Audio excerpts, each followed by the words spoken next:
seguimiento de los pacientes de la manera más oportuna y mejor posible, sino también lograr un manejo unificado de los pacientes con dengue y poder lograr la capacitación del mayor número de profesionales de la salud. Entonces, a partir de esto, se ha tomado esta estrategia a nivel de nuestra provincia y hoy tenemos 37 referentes agentes sanitarios en Tucumán. Bueno, yo no me voy a detener mucho en la parte de epidemiología, no es a lo que venimos a esta clase. Sí es importante saber cómo, por ejemplo, en la que más me impacta de las imágenes son las de abajo, cómo hemos tenido mayor cantidad de casos en epidemias anteriores. Miren el promedio, por ejemplo, en la de abajo de la izquierda, en el gráfico de los últimos 5 años, en promedio.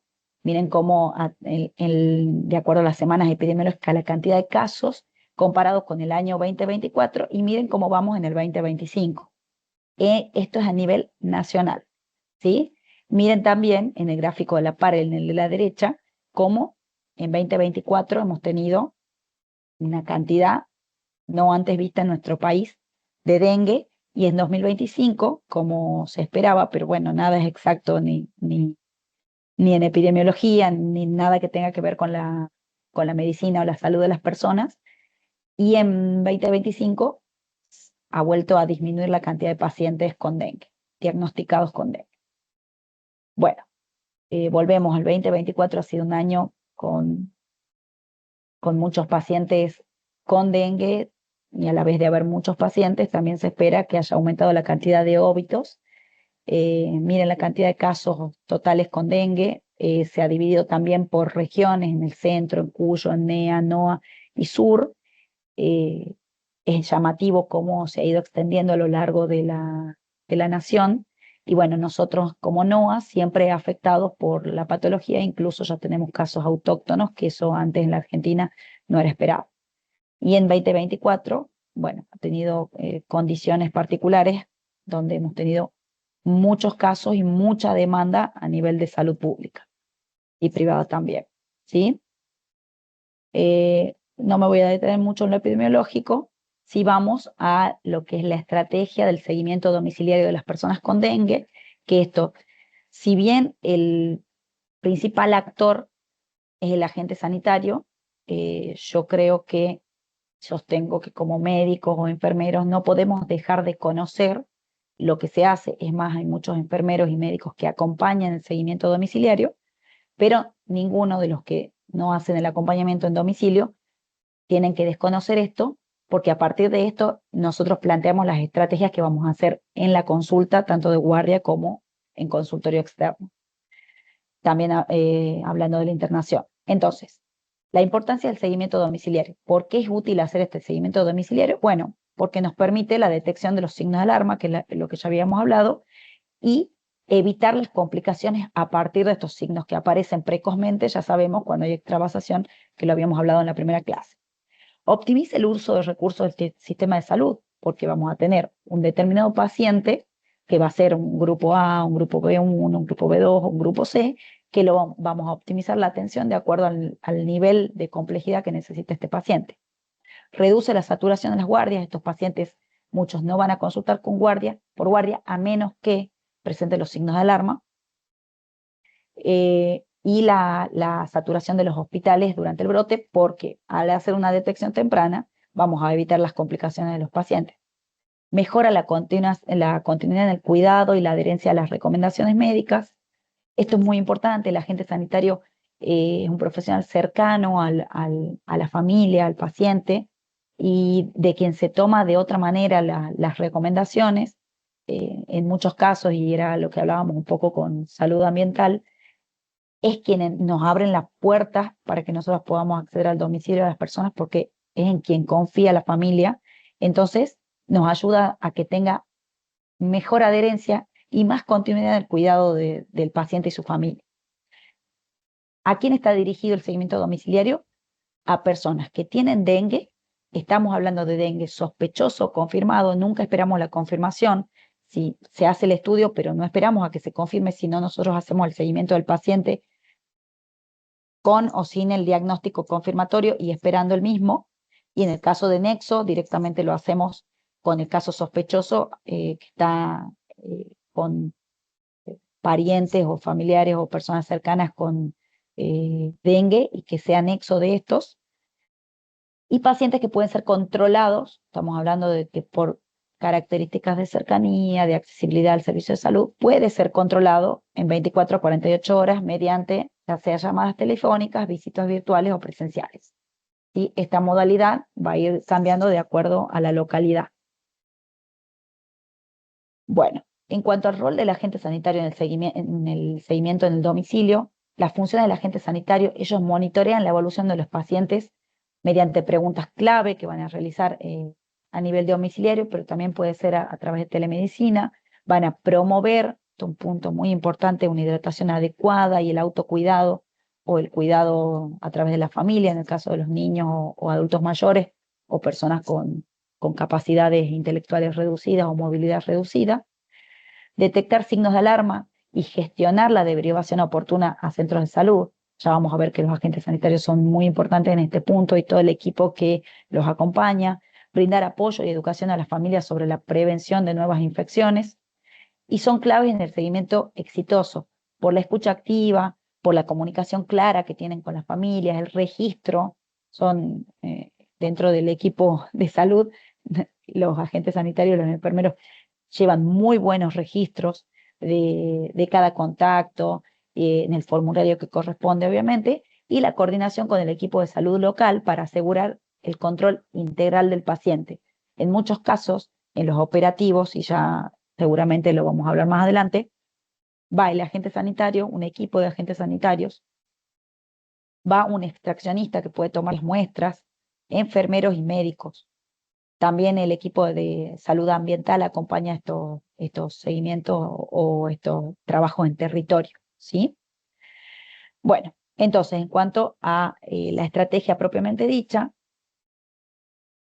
nosotros acá tenemos el libro, si ustedes quieren escanearlo, yo dejo un momento esta placa, es muy cortito, muy conciso, me parece que ideal para todo el personal de salud, donde se puede ver cuáles son las estrategias que se usan en domicilio para estas personas que son blanco, que son aquellas que no tienen signos de alarma, ¿sí? En especial los B1 son pacientes que tienen que tener una consideración particular por el equipo de salud, ya que no todos son candidatos a seguimiento ambulatorio. Entonces, el equipo tratante es quien va a consensuar si ese paciente debe ser seguido en domicilio con un seguimiento especial, que puede ser en 24 horas, o si es un paciente candidato a internación o a seguimiento presencial. Digo a esto en consultorio. Bueno, el objetivo es brindar herramientas a los agentes sanitarios para realizar el seguimiento domiciliario de las personas con dengue sin signos de alarma, registrar y mapear la cobertura de la capacitación en los CAPS. Para eso hacemos el registro en el formulario de todos los agentes sanitarios, ¿sí? Entonces, ¿cuál es la estrategia para el seguimiento? Bueno, en el contexto de una alta demanda en los servicios de salud, permite optimizar los recursos y garantizar una atención oportuna, detección temprana de signos de alarma, esto es muy importante, no hay ningún profesional de la salud, ninguna persona que realice asistencia a pacientes con dengue que no sepa, o sea, no debiera no saber cuáles son los signos de alarma, porque son la fase inicial de un paciente que se está complicando. Entonces, a partir de esto, el paciente tiene que concurrir a un centro de atención más cercano y disminuir la saturación hospitalaria y mejorar la calidad de atención. ¿Bien? Bueno, básicamente esto lo vamos a pasar muy rápido porque ya lo hablamos, que es el dengue, es una enfermedad transmitida por la picadura de la Aedes aegypti. Este vector tiene que estar contagiado, o sea, tiene que haber picado a una persona que ya esté infectada y luego a una sana para que se transmita el virus, ¿sí? El dengue no se transmite de persona a persona, ni se transmite a través de objetos o leche materna. Bien, cuando se sospecha dengue, esto es importante que lo recalquemos una y otra vez cuando capacitemos a las personas que están en contacto y hacen asistencia a personas con dengue. Si la persona que está en la consulta vive o ha viajado en los últimos 14 días previo al inicio de los síntomas, también podemos hablar de las zonas de transmisión, por ejemplo, en este caso de Río Chico, o la presencia del vector más fiebre, que no siempre está presente, pero en la mayoría de los casos sí, fiebre generalmente alta, y uno o más de los siguientes síntomas o manifestaciones clínicas.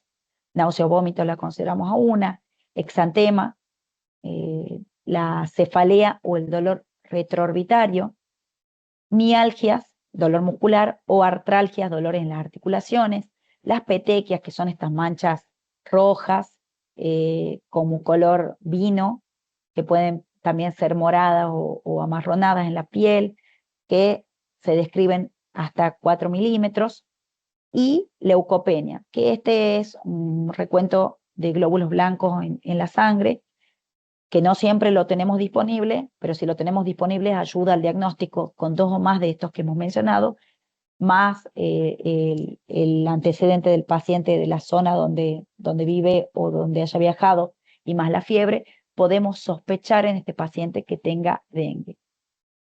En cuanto a las fases del dengue, es muy importante preguntar a la persona cuándo ha iniciado con los síntomas, cuándo ha iniciado con la fiebre o con los equivalentes febriles que ya vamos a ver a continuación. Pero la fase febril generalmente, siendo la fase inicial, dura entre 2 a 7 días. Lo más común es que promedie 5 días o menos, pero puede llegar hasta 7 días la patología, la fase, perdón. Después continúa con una fase crítica, que en esta tenemos que tener mucho cuidado, porque es donde los pacientes menos consultan porque se sienten un poco mejor. Entonces, lo que puede llevar a confusión es que el paciente, por el familiar, por ejemplo, o el mismo paciente que está mejor y que no tiene que consultar, cuando en este momento sí tiene que tener una consulta o una visita domiciliaria. Y viene después de esto la fase de recuperación, donde el paciente ya presenta una mejoría clínica. A la par tenemos un gráfico que esto lo detalla muy bien. En la primera fase van a tener fiebre, en las otras ya esto va disminuyendo, pudiendo en la fase crítica tener hipotermia o febrícula. Las manifestaciones, primero en la deshidratación, dentro de la fase febril es lo más común, paciente que tiene hipoaporte o que tiene vómitos o diarreas, o sea, pérdidas elevadas, y por eso se puede llevar esto a la deshidratación. En la fase crítica, pero puede presentarse también en la fase febril. Recuerden que en los pacientes pediátricos esto es más precoz. Pueden presentarse los signos de extravasación a forma de signos de alarma o daño de órganos. En cuanto al laboratorio, lo que más nos interesa en el laboratorio clínico es el hematocrito, no así las plaquetas ni la leucopenia. Si bien la leucopenia nos sirve para el diagnóstico y las plaquetas nos sirve para saber en qué estadio está el paciente, y va a ser importante la plaqueta cuando tengamos que tomar una decisión acerca de si es un paciente que se tenga que hacer una transfusión de urgencia, pero esto va a ser en un tercer nivel y con el equipo tratante, y no va a ser en todos los niveles de atención. Por ejemplo, en una embarazada que se vaya a someter a una cesárea, con recuentos bajos de plaquetas se puede tomar esta conducta, pero ya es un equipo especializado. Entonces las plaquetas no son importantes a menos que tengamos que hacer una terapéutica en particular. El que sí es muy importante es el hematocrito, que nosotros lo vamos a considerar un signo de alarma, entonces sí lo vamos a tener en cuenta. Entonces, si nos preguntan de todos los estudios que hay para hacer al paciente, ¿cuál sería el más importante? ¿O cuál sería, si tenemos que hacer uno, el que tenemos que hacer sí o sí, es el hematocrito? Y bueno, en cuanto a la serología, sabemos que es importante buscar el NS1, que es el que nos va a confirmar dengue, dentro de la fase febril, porque es donde vamos a tener activa la viremia, o sea, el virus en sangre, y después de esto ya vamos a tener el anticuerpo IgM, pero que no nos diagnostica la enfermedad, sino que nos dice en un caso probable tenemos que hacer otros estudios si queremos diagnosticarlo. Bien. Continuando, a partir de esto vamos a clasificar en grupos. El grupo A es el que no tiene signos de alarma, el B1 es el que, si bien tiene dengue y no tiene signos de alarma, tiene comorbilidades o condiciones especiales. Recuerden que para nosotros esta clasificación la hacemos con dengue sospechoso o con dengue confirmado. No hace falta que ya tengamos el resultado para hacerlo. Si es sospechoso ya podemos clasificarlo. El B2, que es un grupo muy importante para nosotros, es el que tiene signos de alarma, que es un paciente que debe consultar por una guardia. Y el grupo C es el paciente que tiene, aunque sea un criterio para dengue grave, ¿sí? Entonces, tenemos los pacientes que tienen un síndrome febril inespecífico. A partir de esto, cuáles son los pacientes que vamos a diagnosticar dentro de primer nivel de atención en síndromes, en casos sospechosos de dengue, al cual vamos a notificar. Si es un grupo A, vamos a hacer el seguimiento domiciliario en la mayor parte del grupo, y los que van a llegar a el efector de salud ya es con un seguimiento por parte del equipo de los agentes sanitarios, ¿sí? Bueno, pacientes en los que nosotros encontremos que tienen signos de alarma o que tienen comorbilidades, vamos a derivar al centro de atención más cercano, que probablemente los pacientes con signos de alarma, esto ya lo va a ver el equipo que lo trate, sean los candidatos a ser internados, y los que tienen comorbilidades o condiciones asociadas, se va a evaluar con el equipo para ver si son pacientes que van a necesitar internación o un seguimiento más estricto o un seguimiento presencial, y aquellos que puedan tener un seguimiento más estricto pero domiciliario. Por ejemplo, los casos con riesgo social. En la fase crítica se recomienda, sabemos que hay casos muy particulares donde ha habido mucha presión a nivel del sistema de salud, entonces se lo ha hecho en terreno, pero lo que se recomienda es que tenga un control presencial dentro de la fase crítica, en esas 24, 48 horas donde se dé la fiebre. Y bueno, saber que tienen los agentes sanitarios una planilla para seguimiento de los pacientes, ¿sí? El posible circuito del paciente en seguimiento domiciliario. Son aquellas personas, ya hemos dicho, que tienen dengue sin signos de alarma, sin comorbilidades, que entrarían lo que es el grupo dengue grupo A. El seguimiento va a ser idealmente cada 24, 48 horas, y se va a evaluar, se va a hacer mucho foco en si hay o aparecen signos de alarma.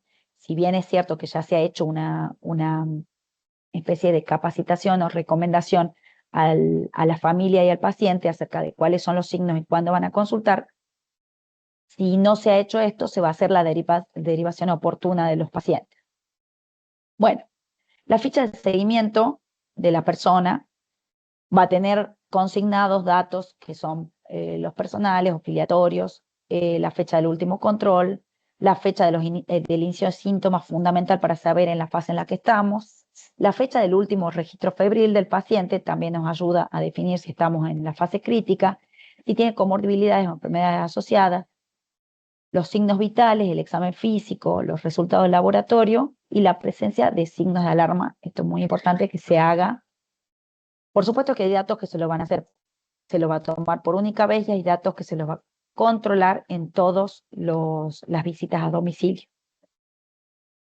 En cuanto a la planilla de seguimiento central, van a estar obviamente consignados los datos personales filiatorios del paciente, la fecha del último control, fecha de inicio de síntomas, fecha de último registro febril, cuál va a ser la modalidad de control que va a requerir este paciente, las fechas de todos los controles, comorbilidades, enfermedades asociadas, estado de notificación, presencia de signos de alarma, de la derivación y el efector al que se deriva, de acuerdo al grupo a donde pertenece el paciente, y la clasificación clínica obviamente tiene que estar siempre para saber esto, a dónde va a ser derivado el paciente.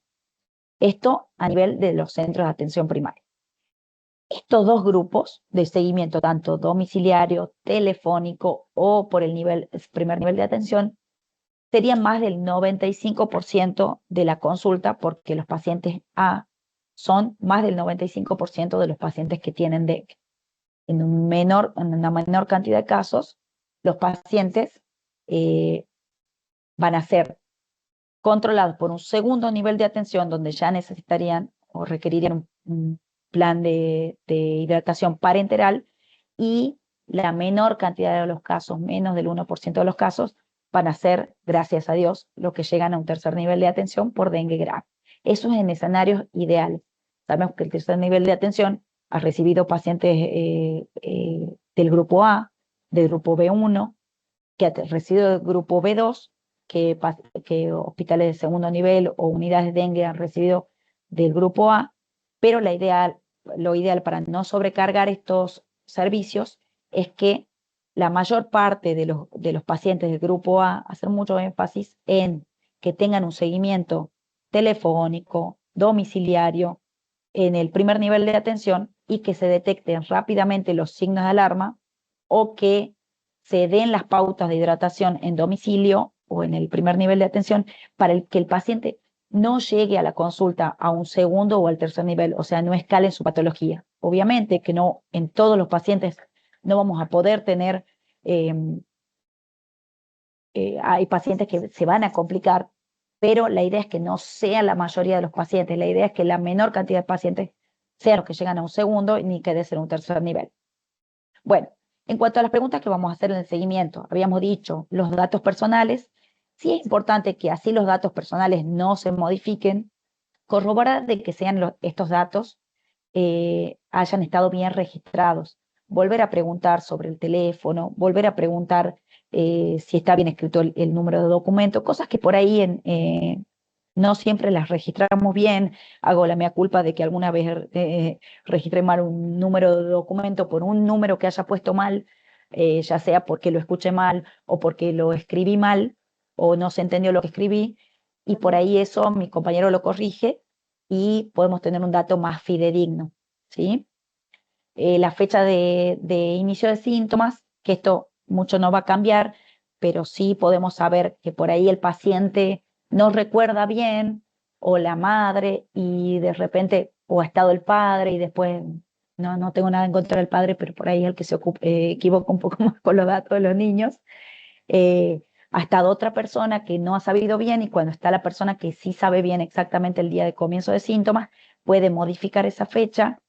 Muy importante saber cuál ha sido la fecha de último control, ya sea control domiciliario, control telefónico o control en un centro de salud. Las comorbilidades o condiciones asociadas, esto también siempre chequear de que se haya consignado correctamente. Presencia de fiebre o equivalentes febriles, que pueden ser escalofríos, que te lo refieren como piel de gallina, que se ha sentido afiebrado. Estos son los equivalentes. El estado de hidratación es algo que se debe consignar sí o sí en todas las consultas, en todos los seguimientos que se haga al paciente. Los signos de alarma, preguntarlos en cada una de las visitas que se haga a domicilio, y si el paciente ya tiene criterios de alta, ¿sí? Paciente que ya ha pasado la etapa febril, ya ha pasado la etapa crítica y está en etapa de recuperación, y vemos si está con criterios de alta de seguimiento. Bien, signos de alarma. Esto súper importante, y lo repetimos hasta el cansancio y lo repetimos a todos nuestros compañeros. No hay ninguna persona que pueda no saber cuáles son los signos de alarma. Entonces, los signos de alarma son manifestaciones clínicas de la enfermedad que al presentarse se asocian a mayor riesgo de que la persona evolucione desfavorablemente. Entonces, si nosotros tenemos signos de alarma, ya sabemos que la persona está extravasando. Si la persona está extravasando, ¿qué significa? Que del endotelio, que de la capa que cubre por dentro los vasos sanguíneos, este endotelio se rompió por todos los mecanismos inflamatorios desatados por esta enfermedad, por el dengue, se rompió y empieza a salir contenido del plasma. Y si esto evoluciona y se rompe más esa capa que cubre por dentro los vasos sanguíneos, termina saliendo el contenido completo de la sangre. Entonces esto deviene en shock hipovolémico, daño grave de órganos y lo que es muy temido, que son las hemorragias, pero no tiene que ser más temido que el daño grave de órganos, que el distrés respiratorio o que el shock hipovolémico, porque todos estos cuadros, o sea, el dengue grave, puede llevar al paciente a la muerte. Entonces, todo esto, si uno menciona a una persona con dengue grave, ya tiene que ser algo muy temido de que es una situación que puede devenir a la muerte del paciente. Entonces, nosotros consideramos que una persona que tiene signos de alarma ya nos está avisando sin tener signos clínicos, parámetros clínicos inestables, puede tener dolor abdominal, puede tener trastorno en el sensorio, puede tener sangrado de mucosas, acumulación de líquidos, hepatomegalia, vómitos persistentes o aumento progresivo del hematocrito, que esto pueda a nosotros alertarnos, por eso son signos de alarma, de que el paciente ya está extravasando y que se puede complicar. Entonces, en cuanto a los signos de alarma, dolor abdominal de moderado a intenso, que se vuelve persistente, que duele a la palpación, tenemos que considerar, y si el paciente nos está refiriendo que hay dolor, si estamos en domicilio y no nos quedamos tranquilos con que tenga dolor abdominal, el paciente tiene que ser referido a un centro para ser evaluado. Trastornos del sensorio, ¿cómo se manifiestan? Por irritabilidad o somnolencia. En el paciente pediátrico, característicamente vemos un niño que le cuesta despertar, que la madre nos refiere, el padre, el abuelo, el cuidador nos refiere que el chico es más activo y en este momento está muy decaído. O en cuanto a la irritabilidad, es un chico que llora, llora, llora y cuesta calmarlo. Y en el adulto, comportamiento distinto al habitual o personas que están muy nerviosas, que en algunos casos se detectan como ataques de pánico, que la persona no sabe por qué, pero se está sintiendo como riesgo de que se está por morir, lo manifiesta así, eh, está desahuciado, está eh, eh, muy con una alerta en particular que no la tenía y los familiares lo saben detectar mejor que nosotros porque es un comportamiento extraño para lo habitual en esa persona. Los sangrados de mucosa, cuánto, mucho, poco, más o menos, cualquier sangrado de mucosa, ¿sí? Cualquier sangrado de mucosa, nosotros vamos a hacer que el paciente consulte a centro de atención o un efector más cercano, que puede ser sangrado nasal, puede ser sangrado en las encías, puede ser que haya sangre en orina, puede ser que haya sangre en la materia fecal. En las mujeres, muy importante que preguntemos sobre el ciclo menstrual. Por ejemplo, en la persona que ya está menstruando, que esté menstruando fuera del ciclo menstrual o que esté menstruando mayor cantidad a lo que menstruaba habitualmente, o mujeres que ya están fuera del ciclo menstrual porque están en la menopausia y empiecen a menstruar nuevamente, o niñas pequeñas que estén menstruando y que no hayan tenido su menarca, también es a considerar. ¿Qué otro tipo de sangrado que me estoy olvidando?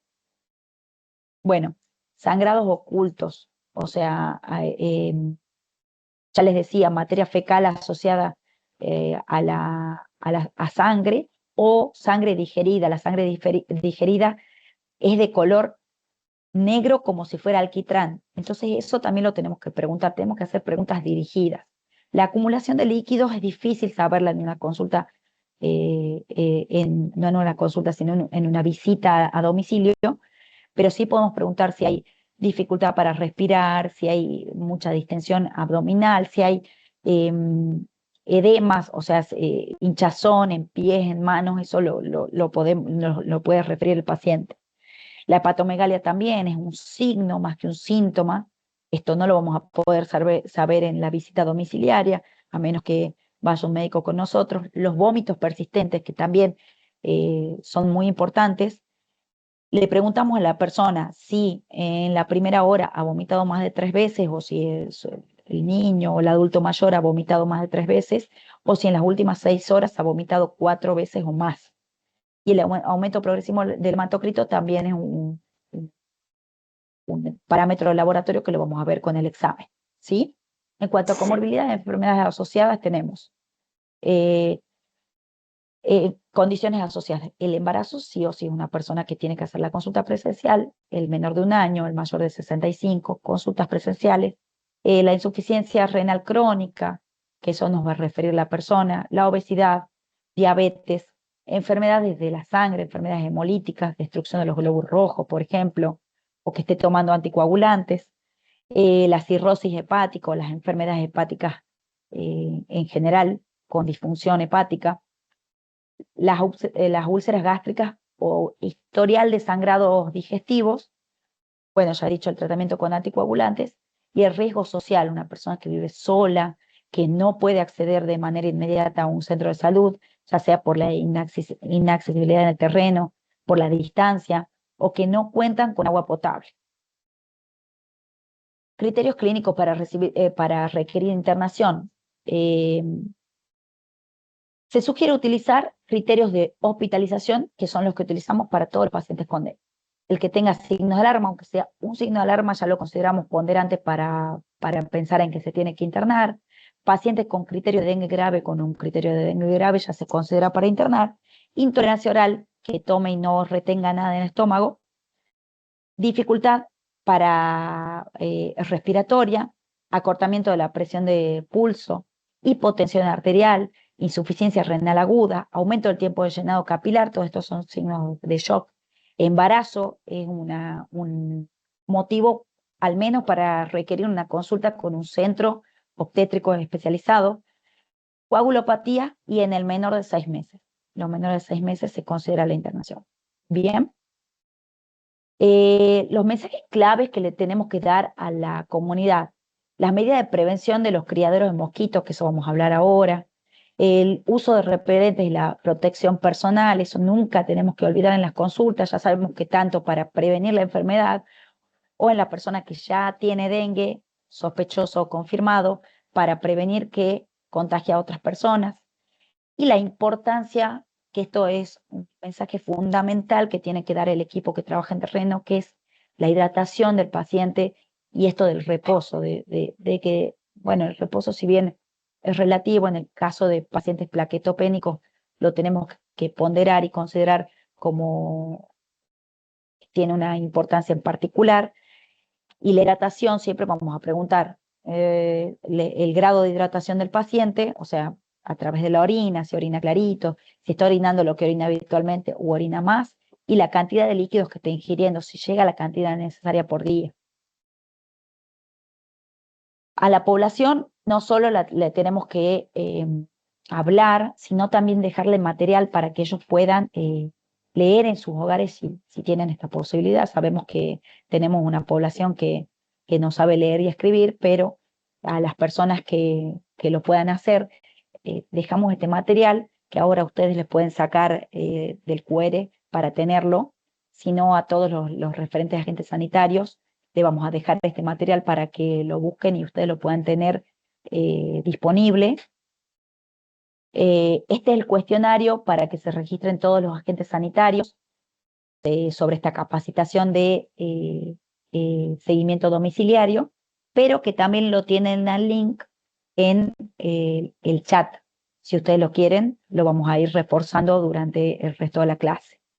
Bueno, les agradezco mucho la atención. Esta clase simplemente es para como un introductorio. Lo más importante, yo creo que es lo que sigue a continuación.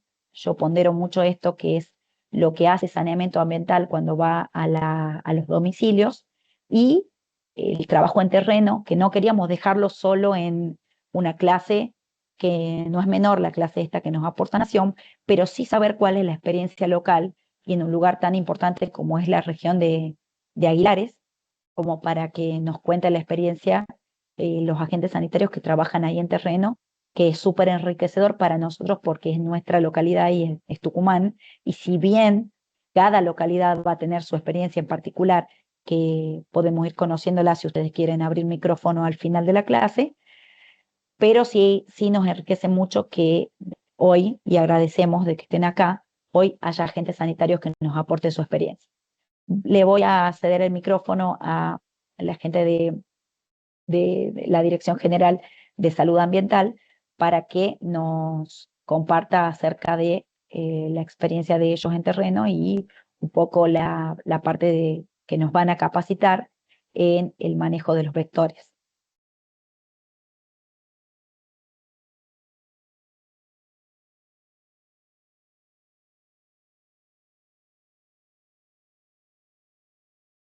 dejar también, y ahí tienen la asistencia para todo el personal. Los vamos haciendo hasta que se conecten desde la Dirección General de Salud Ambiental.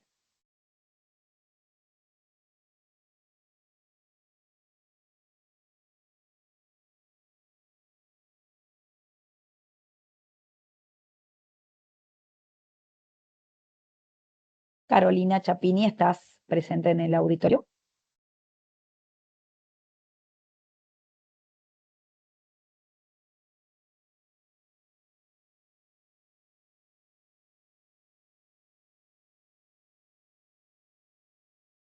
Ahí en el chat pueden ver que hay una asistencia para todo el personal y otra asistencia que es particularmente para agentes sociosanitarios. Si pueden ir completándola, por favor.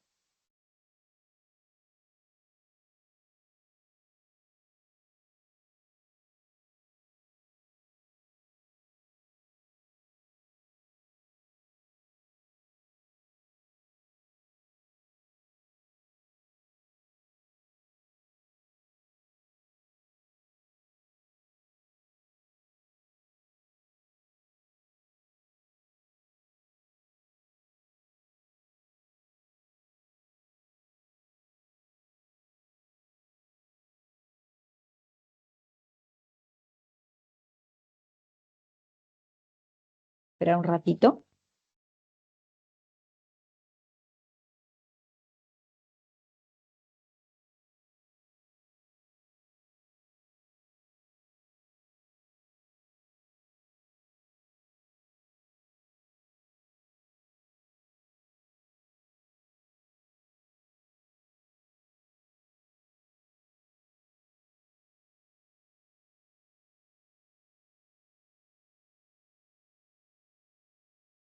Si alguien tiene alguna pregunta, la puede poner en el chat.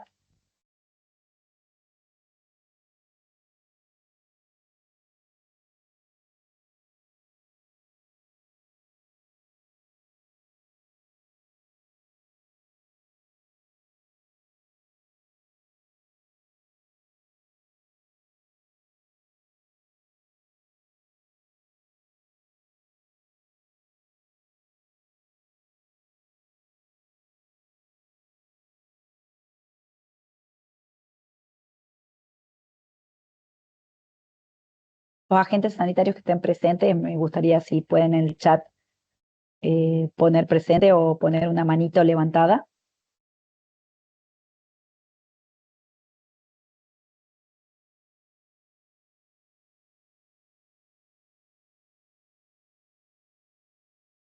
Excelente.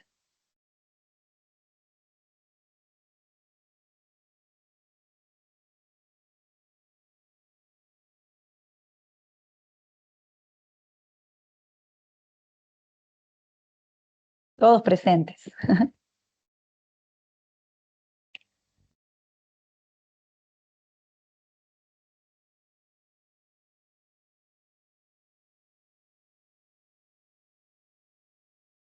Qué bueno, me alegro mucho que estén acá.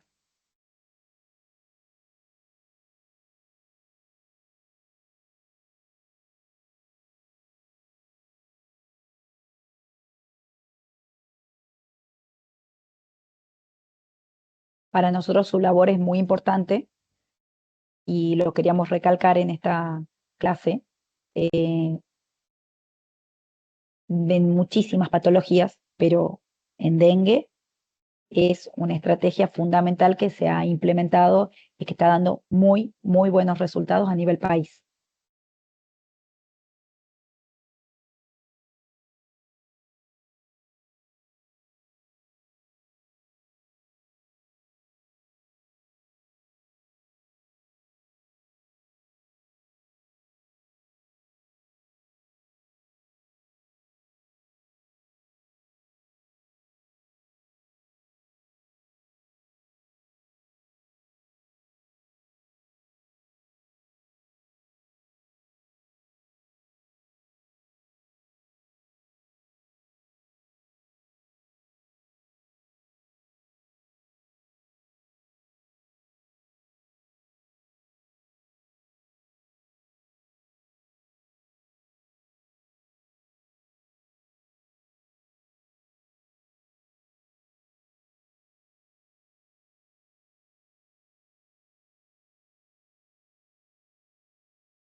muy cumplidos los agentes sanitarios. En todo lo que es capacitaciones, siempre presentes.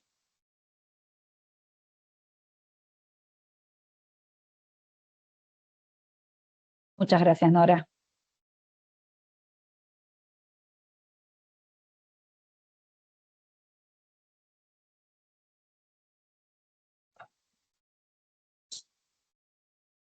Churqui, Tafí del Valle, qué lindo, qué lindo. En Policlínica El Mollar, debe estar frío ya, y acá hace un poco de frío.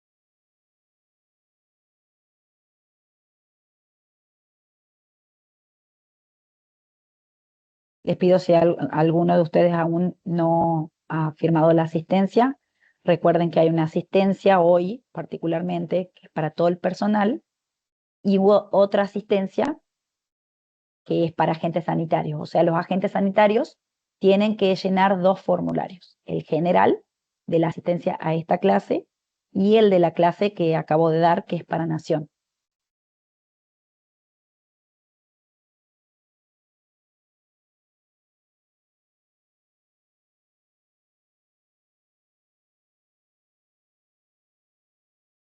A ver si le hacemos la competencia a Mendoza o a Córdoba o Buenos Aires, que son los que mayor cantidad de agentes sanitarios tienen capacitados, mayor cantidad de personal en general. Recuerden también que nosotros fomentamos la capacitación de la OPS.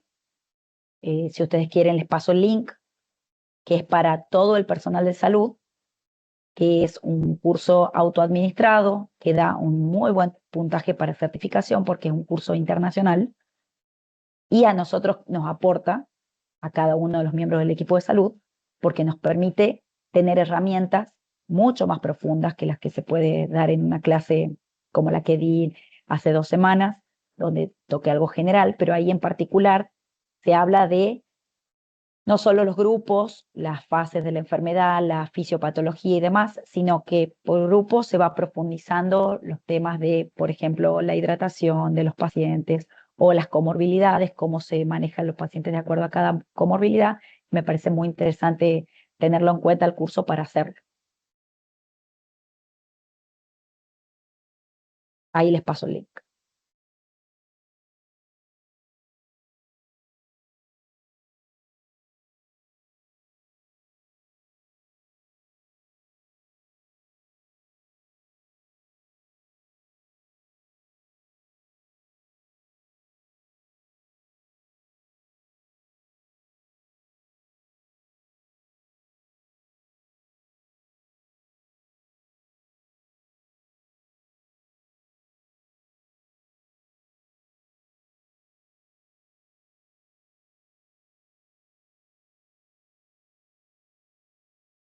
Si alguno no tiene la aplicación de Dengue App, les puedo pasar también el link para que la bajen y la tengan como una guía de ayuda para el manejo clínico de los pacientes.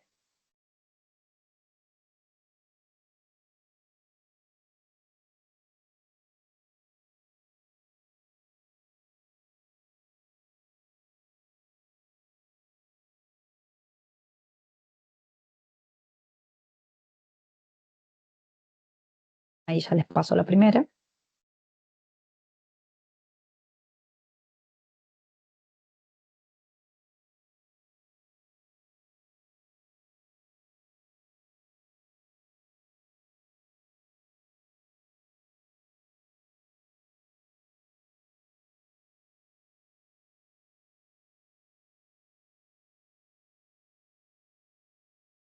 Bueno, esa que les paso primero es el campus para ingresar al curso de capacitación de diagnóstico y manejo clínico del dengue de la OPS.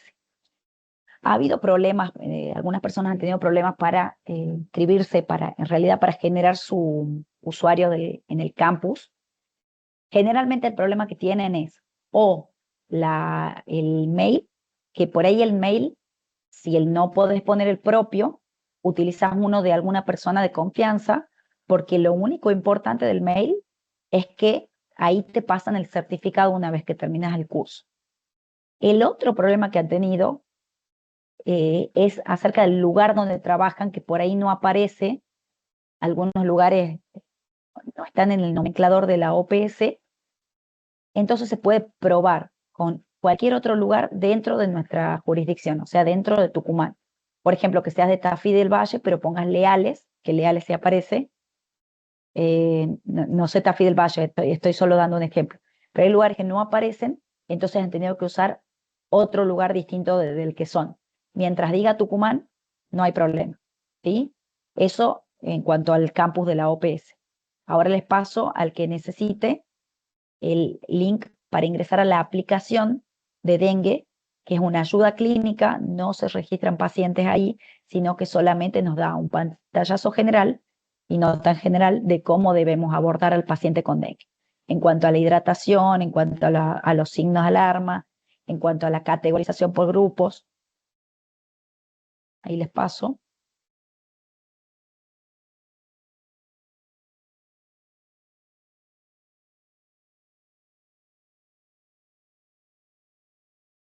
También se puede usar en computadora si ustedes necesitaran, porque el formato de la aplicación es Android. No está para iPhone aún, pero si quisieran utilizarla en la computadora se puede hacer. Lo que sí hay que bajar una aplicación que simula ser Android, y tenemos un tutorial, un instructivo para eso. El que la necesite me lo pide.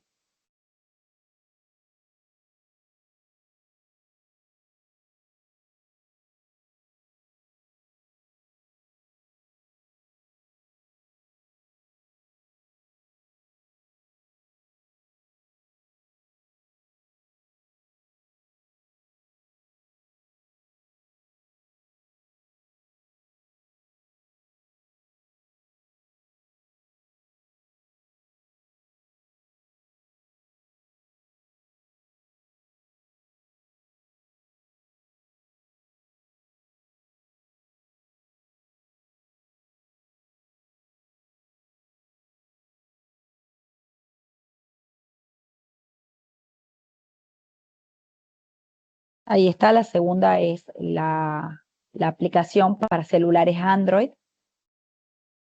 La pueden descargar, pueden hacer, emular que están tratando con algún paciente. Por ejemplo, la clase pasada lo que simulamos fue casos reales, pero de otro momento, de otra epidemia, y, y la verdad que fue muy lindo porque se pudo hacer en base al conocimiento que sacamos de la aplicación, las indicaciones y la hidratación de los pacientes B2.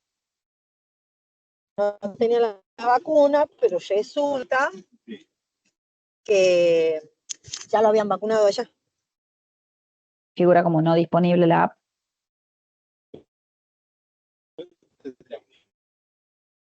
Trata de copiar el vínculo, copiar el link a tu WhatsApp, y fíjate si ahí te permite linkearla desde ese lugar. Si no, miren, vamos a hacer así.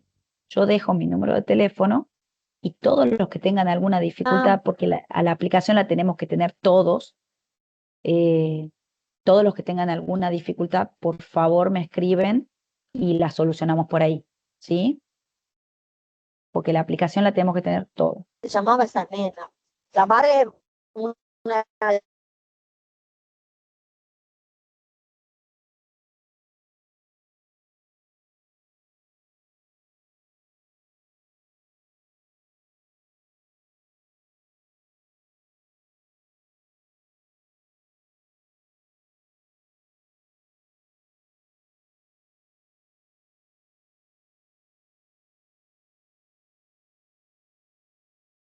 ¿Ya estás conectada?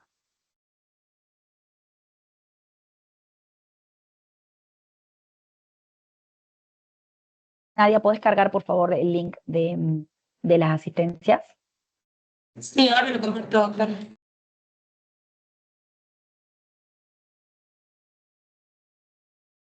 Lorena, comunícate a mi número. Yo lo dejo ahí para que ustedes puedan comunicarse conmigo ante cualquier duda.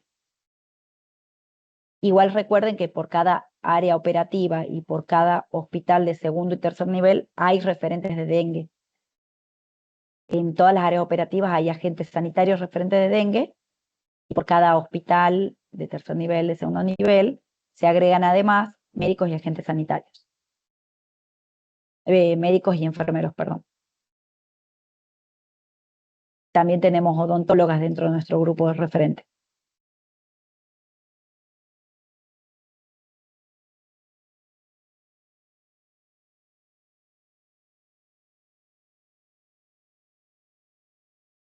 Caro Chapini, ¿te pudiste conectar?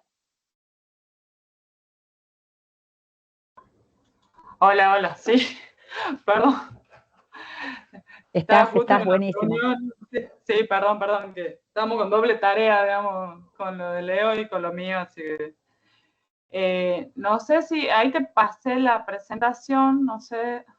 La compartís vos desde Ahí, ahí. ¿Tenés ahí comparte o compartir? sí, sí. ¿Ahí se ve o no? Porque a mí me sale que ya se está compartiendo. Sí, A ahí ver. se ve. Ahí está. ¿Se ve? Quería ampliar la imagen nada más. Se ve. Yo la tengo ampliada en ¿Ahí la ven o no? Ampliada. ¿O ven como si estuviera el power nada más? Nadia, te dejo a vos para lo técnico. No, se ve como si estuviera el Power, se ve pequeña la diapositiva. A ver, veamos. No se ve pantalla completa. Porque a mí ya me aparece como compartida. A ver, vamos de vuelta. Bancame un segundito. Vamos de vuelta. Pantalla, toda pantalla.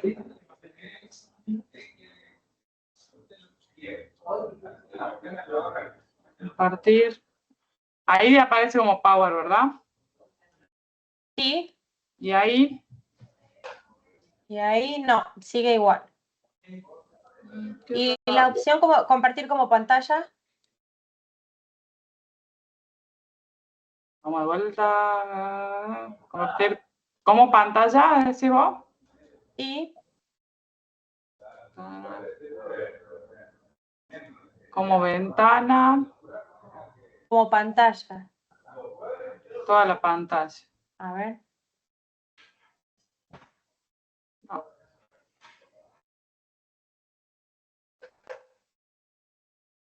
Porque siempre. Ahí se dejó de compartir, ¿no? ¿Sí?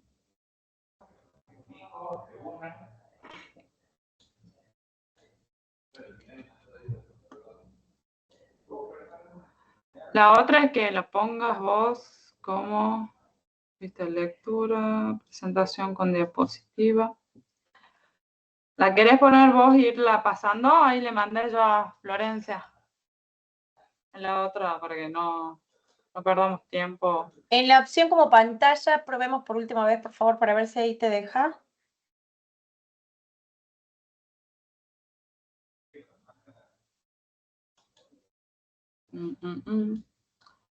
No, no sé. Toda la pantalla. Espera, vamos a hacer, espera, la voy a buscar de vuelta. Hacer la búsqueda. Es raro porque siempre la comparto igual y no. Es que me sale solo compartir como ventana. Toda la pantalla.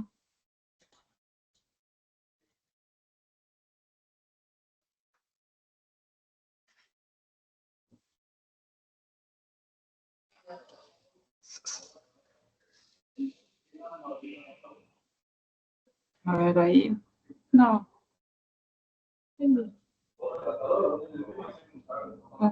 No me sale para compartir toda la pantalla.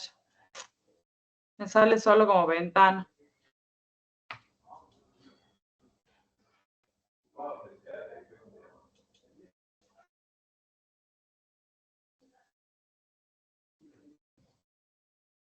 Ahí no le... No, ahí se ve pequeñita, muy pequeñita. Sí. ¿La querés poner vos y pasarla? ¿O es complicarte mucho? Nadia, te la acabo de compartir. Perfecto, ahora lo veo. A ver, veamos ahí.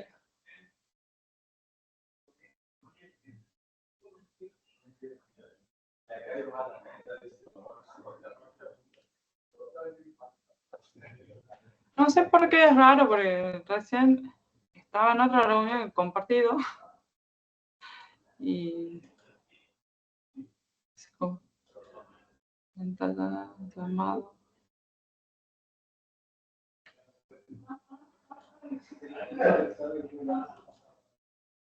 A ver, vamos a intentar una última vez.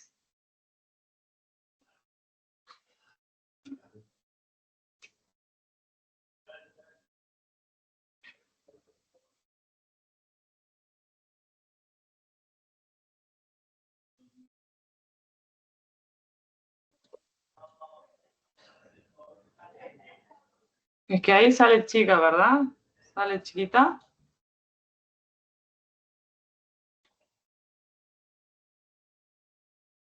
Ahí está chiquita. A ver, ahora pruebo yo. La acabo de Dale. descargar. Dale. Igual es cortita. Me gustaría saber un poco, bueno, para los que no me conocen, soy la licenciada Carolina Chepini. Estoy actualmente a cargo del Departamento de Riesgo Ambiental del CIPROSA. Específicamente, bueno, yo de formación soy bióloga y soy epidemióloga. Hace poquito estoy acá, digamos, hace 3 años. Y siempre en lo que ha sido mi carrera me he dedicado a la parte de entomología más que nada y sumado a lo que es la parte de epidemiología haciendo la residencia en el CIPROS. La mayoría son médicos de los que están conectados hoy, médicos, enfermeros, ¿hay agentes o no? Hola, Caro, tenés médicos, enfermeros y agentes sanitarios. Bien. Bueno, la idea es hacerla cortita, digamos, porque muchos no están tanto en terreno, pero lo fundamental que nosotros vemos, lo que es sobre todo terreno y el contacto con lo que son las personas en la calle cuando uno va a hacer las acciones de bloqueo, por ahí los agentes están más en contacto con la población y tienen más esa relación y lo entienden, es que no entienden cómo se transmite el dengue. ¿Qué es lo que lo genera? Saben que la palabra es como, ven el mosquito y digo, ahí está el dengue. Y nos ha pasado que mucha gente, profesionales y en la tele, y sigue aún muchos años después, utilizando ese término para referirse sobre todo a lo que es la transmisión y lo que nosotros tenemos que tener en cuenta básicamente y tratar de que la población lo entienda, porque por ahí nosotros, si estamos más ayornados con lo que es la transmisión, pero lo que principalmente tenemos, siguiente, tenemos que tener en cuenta es cómo se da la transmisión y cómo logramos erradicar, dónde está el corte que nosotros tenemos que hacer para evitar contagiarnos de dengue. Primero, la diferenciación entre dengue y lo que es el mosquito, el Aedes aegypti o el Albopictus, es principalmente que la población empiece a entender eso y que nosotros también hablar con propiedad para cuando le estemos transmitiendo al paciente. Una, que el virus es el dengue y el transmisor de virus es el mosquito. Que si nosotros no tenemos la tríada epidemiológica, hablando propiamente dicha, que es lo que es el mosquito, lo que es el huésped susceptible y lo que es el virus, si no están las tres cosas presentes, no hay una transmisión y no está presente la enfermedad. Eso es como lo principal que nosotros tenemos que tener bien claro. Primero, el huésped, el susceptible somos todos, cada vez va a depender en qué área, en qué lugar estemos, la susceptibilidad de cada uno, si ha tenido o no ha tenido ya la enfermedad, por ahí si tenemos alguna comorbilidad, si estamos vacunados, si no, o sea, son todas variables, pero normalmente todos nos consideramos susceptibles y que podemos tener la enfermedad. La presencia del virus, que todavía hoy, que no quieren decir que más adelante siga siendo así, la circulación viral, nosotros todavía tenemos el corte de temporadas en cuanto a lo que es la enfermedad. Tenemos que decir, bueno, empieza el invierno y tenemos el corte de que no tenemos el virus circulando. Bueno, todavía por ahora lo tenemos. Hay lugares como Brasil, Paraguay, Bolivia, por ejemplo en el litoral, que no ha habido ese corte en los últimos años. Salta, Jujuy, en muy pocas ocasiones o localidades puntuales no hay ese corte de circulación. Nosotros durante todo el año, inclusive en invierno, podemos tener circulación del virus, así que lo podemos, tenemos que tener en cuenta como un diagnóstico diferencial. Todavía nosotros en Tucumán, una vez que empieza el frío, hacemos el corte, nosotros lo vemos en la sala de situación o en el boletín epidemiológico, se ve ese corte. Obviamente sigue habiendo sospecha porque tenemos que seguir vigilando, pero sí vemos el corte de la aparición de casos positivos. Pero el vector, que acá está el problema más grave que nosotros tenemos, es un individuo vivo que se va adaptando a las diferentes condiciones. Nosotros antes, el mosquito Aedes aegypti, es un mosquito de hábito urbano, como ya sabemos, vive en las casas, pero tiene una capacidad de adaptación y una plasticidad que la está demostrando en los últimos años. Una de las cuestiones que nosotros estamos viendo antes, el mosquito, como empezaban los primeros fríos y ya desaparecía la actividad de este mosquito. O sea, tenemos 15 grados, por ahí 13, y ya el mosquito, la actividad del mosquito desapareció. Hoy por hoy, hasta el año pasado, por ejemplo, tuvo que hacer por debajo de los 10 grados para que nosotros veamos baja en la positividad de los recipientes que nosotros habitualmente realizamos el control. Así que este mosquito se va adaptando a condiciones que son más extremas. Y eso es una variable que a nosotros nos preocupa mucho. ¿Por qué? Porque nosotros siempre tenemos que tener en cuenta la actividad del vector. Como decía antes, sí o sí nosotros necesitamos de la persona infectada, el mosquito, y eso tenemos que tener bien claro, cuando emerge no tiene el virus en su organismo. Sí o sí necesita picar a una persona enferma para transmitir a una persona sana el virus.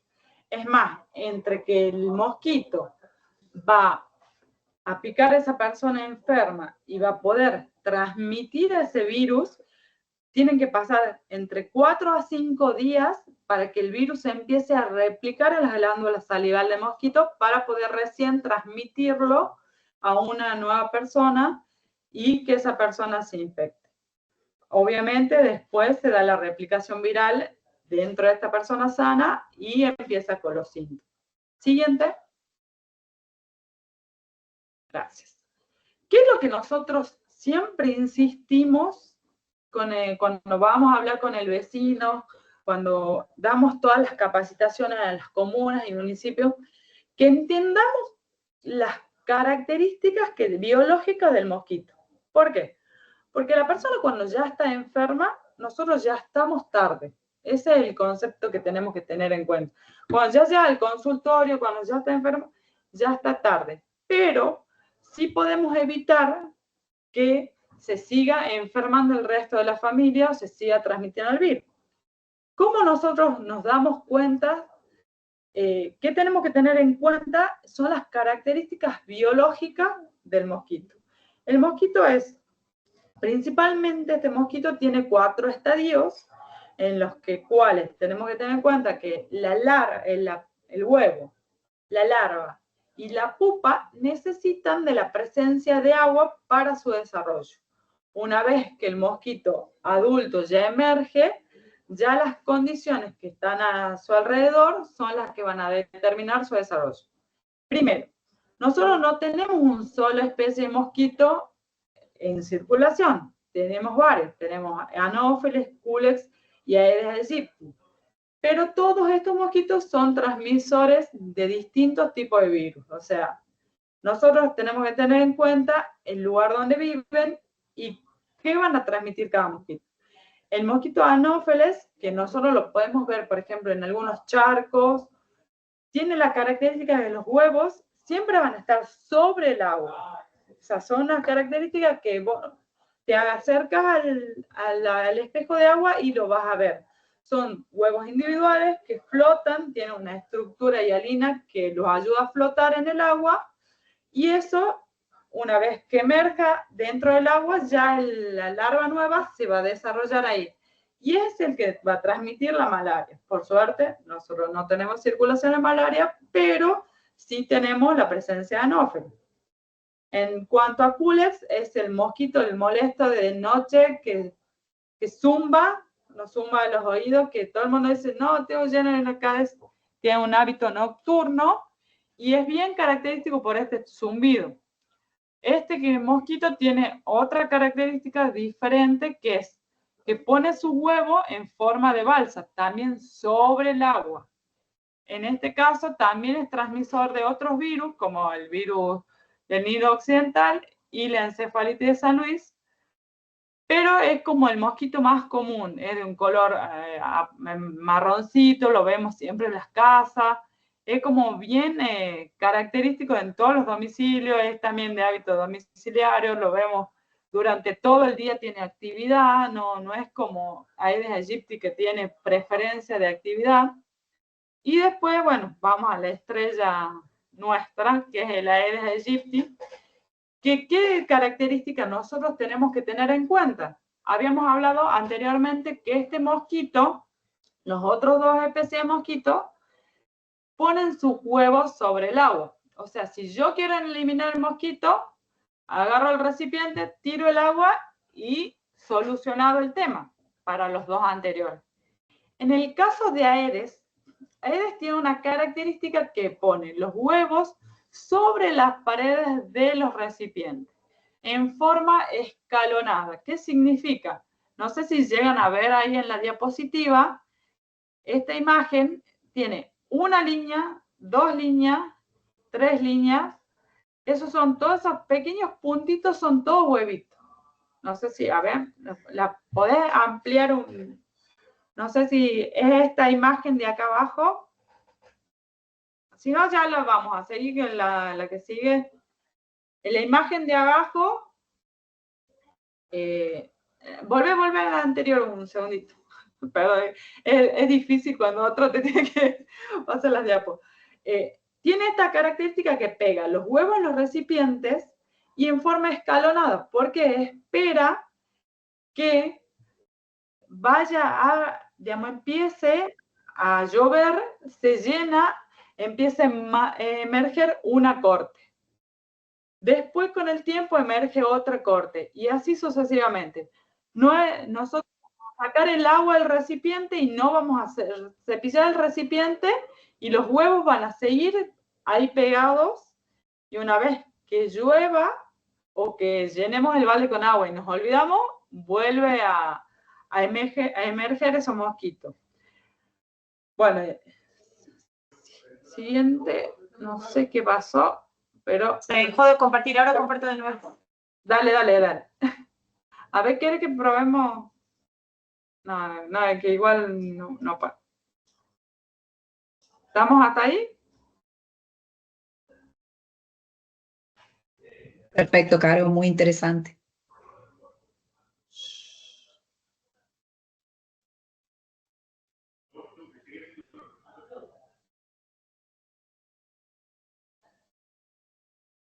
¿Se ve bien ahí? Bien, ¿se ve? ¿El resto ve? ¿Alguna duda, alguna consulta? Me pregunto, no tengo problema. No sé, ¿las manitos eran de antes o son de ahora? Porque estoy viendo ahí varias. Bueno, el otro estadio es la larva, que nosotros siempre insistimos y mostramos un montón el estadio de la larva, que es bien característico, y las diferencias no nos vamos a detener mucho, pero las diferencias entre Aedes y Culex es solamente la estructura del sifón. Bueno, y Anopheles no tiene un sifón para respirar. Aedes tiene un sifón bien cortito, como este, la característica, y Culex es más alargado. Nosotros, normalmente, cuando estamos en los operativos, ¿qué hacemos? Encontramos un recipiente con larvas y le mostramos al vecino el que tiene larva en ese recipiente. ¿Por qué es importante? Para que empiece a identificar ese ciclo de vida, es lo que hablaba antes. Nosotros siempre identificamos dengue, el mosquito adulto, pero el problema muchas veces es que tenemos la casa llena de estas larvas o llena de huevos y no las eliminamos. Eso es como lo fundamental que tenemos que tener en cuenta a la hora de enseñarle al vecino con el cuidado de la casa, que la estructura esta, que es una larva, y lo que es una pupa, están presentes siempre en el ciclo de vida. Y sí o sí, si nosotros eliminamos esta etapa, Le hice un paquete de galletas para Jerito, porque los tuppers nunca se devuelven vacíos. Ni se me había A pasado. ver, Caro, espera que ya te silencia el sí, micrófono. silencia, por favor. Besitos. Vos avísame nomás cuando tenga. Muchas gracias. ¿Podés, Nadia, Acá también silenciarlo? queremos el tupper lleno, no sé de qué estamos Sí. por comer, pero también queremos comer por las dudas. Ya es horario Te de juro. comer cosas ricas. La siguiente. Me pasa la siguiente. Bien, ahí está. Bien. ¿Qué es lo que tenemos que tener en cuenta en las acciones en terreno? Me parece importante que tengamos en cuenta esto, porque muchas veces nos ha pasado de que nos llega la persona que iba a consulta con la receta que dice, diagnóstico dengue, recomiendo fumigación. O sea, esa es como la directiva. A ver, no en todas las etapas se hace fumigación. ¿Por qué? Porque si nosotros estamos en una etapa de prevención, por ejemplo, cuando no tenemos circulación en esa brecha que nosotros sabemos que no está circulando el virus, no es recomendable la fumigación. ¿Por qué? ¿Cuáles son los problemas que tenemos con la fumigación? Cuando nosotros fumigamos, usamos un químico, no matamos solamente el mosquito, matamos todos los insectos. Si son buenos, más o menos, si están equilibrando el medio ambiente. Si hay, por ejemplo, algunos peces, porque si hay algunos sapos, todo eso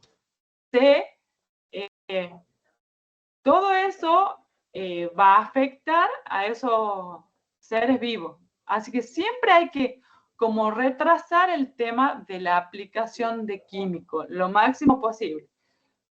En la época de prevención, lo que se recomienda siempre es el saneamiento ambiental, el control de criaderos. ¿Por qué? Porque cuando no tenemos circulación, siguen habiendo criaderos. Nosotros, por ejemplo, nos pasa mucho en invierno que vamos a hacer operativos de prevención y vamos y vemos las piletas que han quedado del verano llenas, que las personas han empezado con su actividad normal en marzo y está llena la pileta, llena de larvas, porque todavía es lo que yo les explicaba antes, nosotros estamos viendo una adaptación. Es verdad, queda latencia esperando ahí que las condiciones sean óptimas, pero empieza el calor o tenemos un pico de temperatura como tenemos por ahí, que tenemos esos veranitos de invierno que llamamos nosotros, que tenemos la temperatura arriba de los 25 grados, y muchas veces sí empiezan a emerger los mosquitos.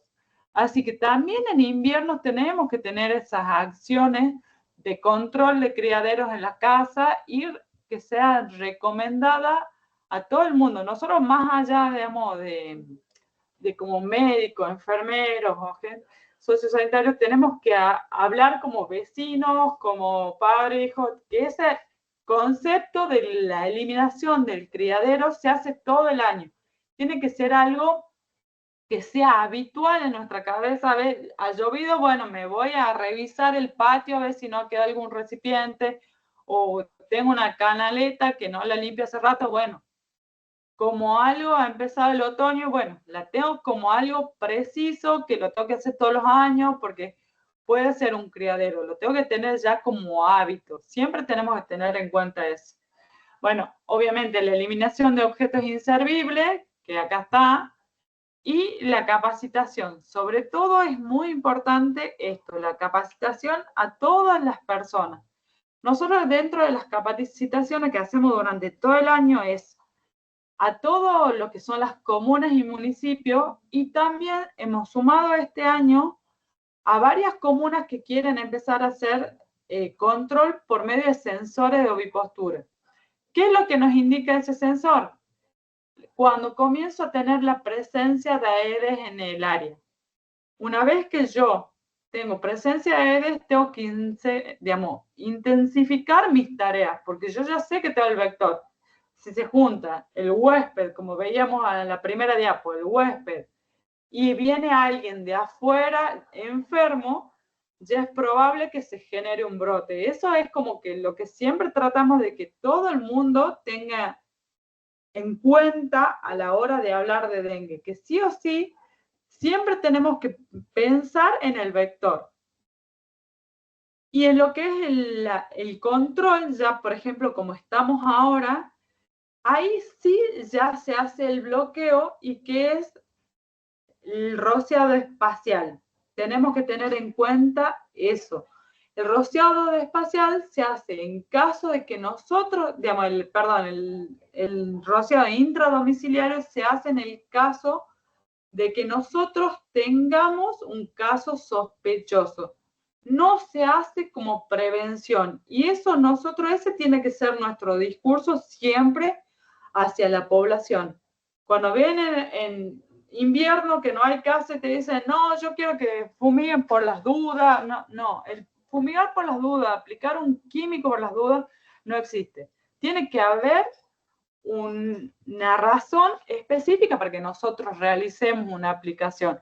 Por ejemplo, nosotros muchas comunas, nosotros decimos, no, corto el pasto y por las dudas hago un rociado. No, ¿por qué si corto el pasto nada más y no? Por ejemplo, hay algunas veces que sí empiezan a aparecer mosquitos. Bueno, ahí sí está afectando a la población. Bueno, hace un rociado teniendo en cuenta las dosis, pero controlado. Pero por las dudas, no existe eso. Eso tenemos que tener en cuenta, pues estamos hablando de un químico.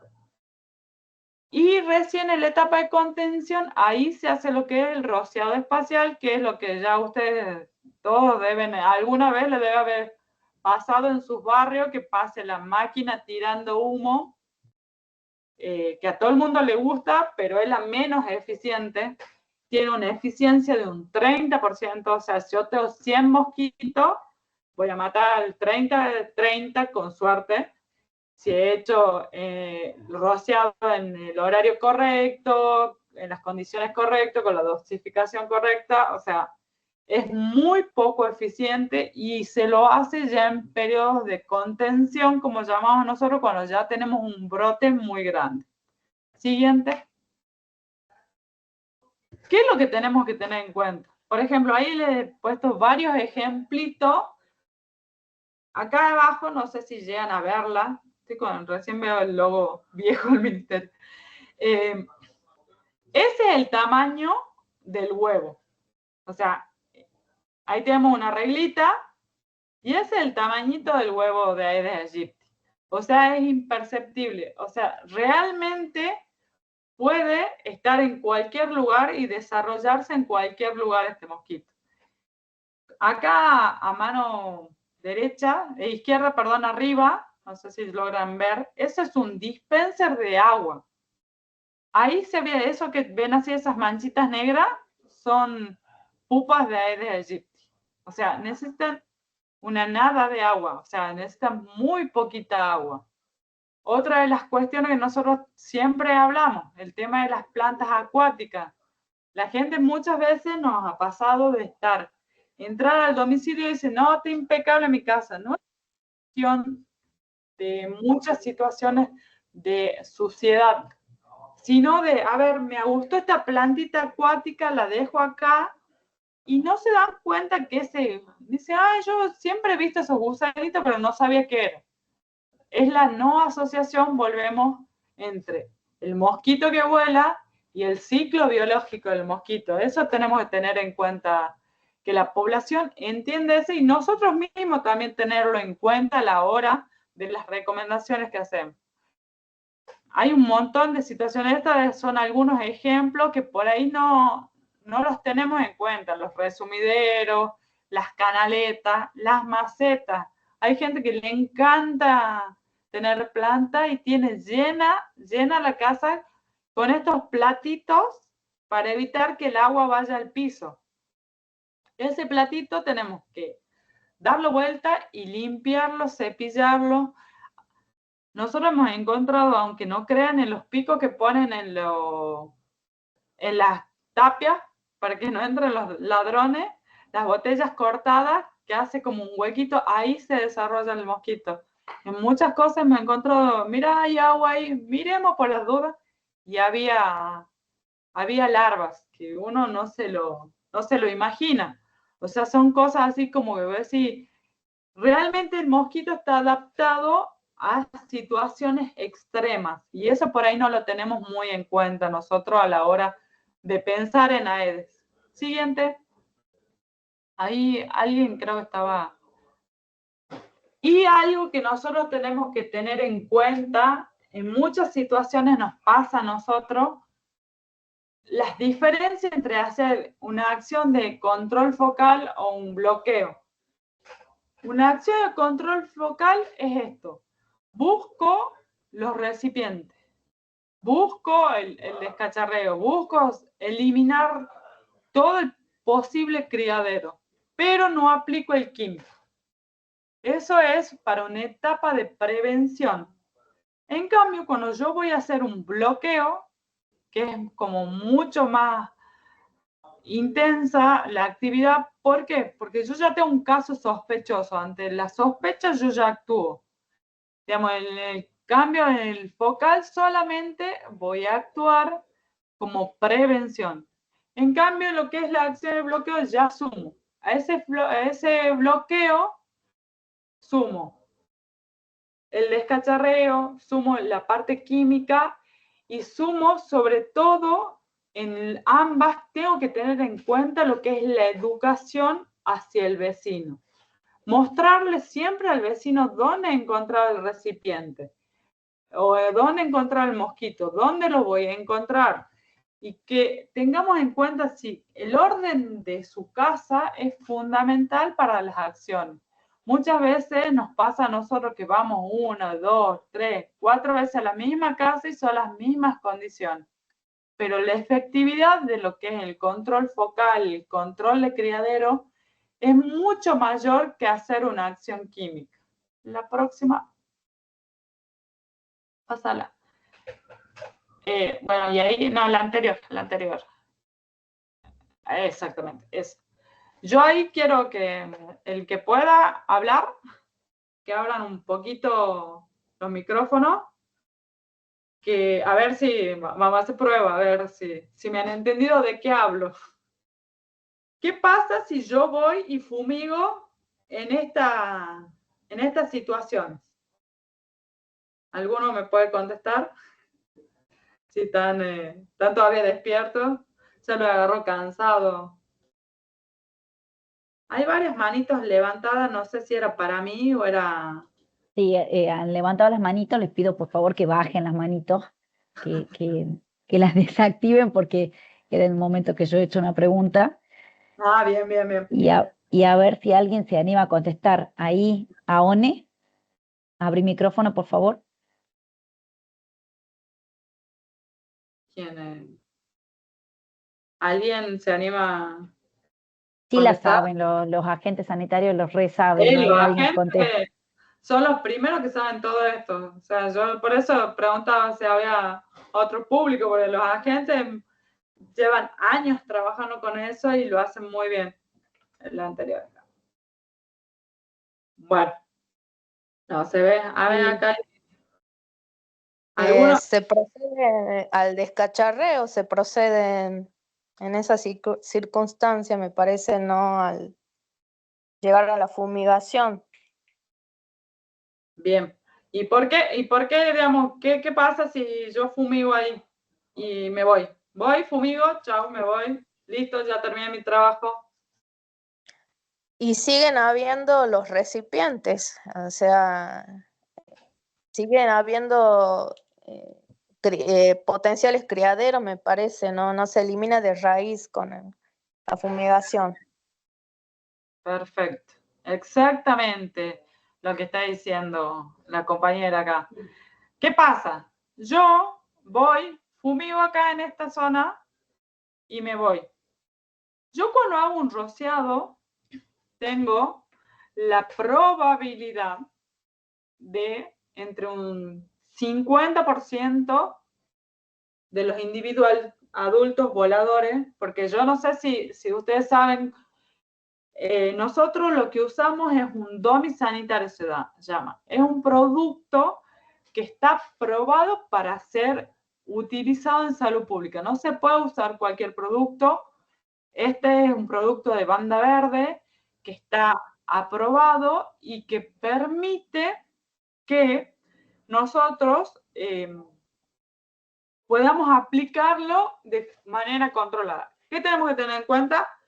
Sigue siendo un insecticida que puede generar intoxicación si lo utilizamos de forma incorrecta, que tenemos que tener los EPP correctos, que tenemos que tener la manipulación correcta y la aplicación. Cada producto viene con un marbete, que es una instrucción, así como en los medicamentos tenemos la instrucción para la aplicación de los productos químicos que nosotros utilizamos también, y en ese marbete nos indica cuál es la proporción de lo que tenemos que usar y también en qué horario se puede aplicar. Nosotros en este caso, en qué condiciones climáticas, de temperatura, humedad, es óptimo aplicarlo.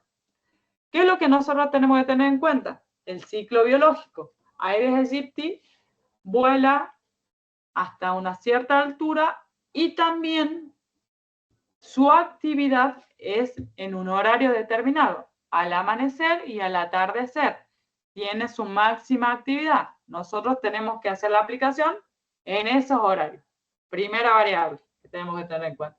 Segunda variable es que si nosotros aplicamos solamente, vamos a matar al adulto volador.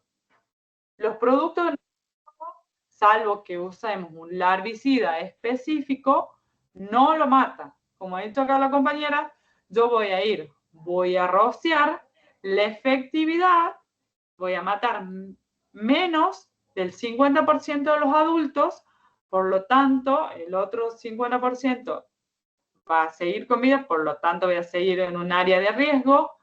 Las larvas, huevos y pupas no se eliminan y por ende, si yo no hago un buen descacharreo, no saco todos los recipientes, es como si no hubiera hecho nada.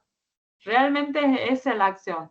Es como que no hubiera hecho ninguna actividad porque yo en 48, 72 horas yo ya tengo adultos de nuevo, que es lo que me puede demorar.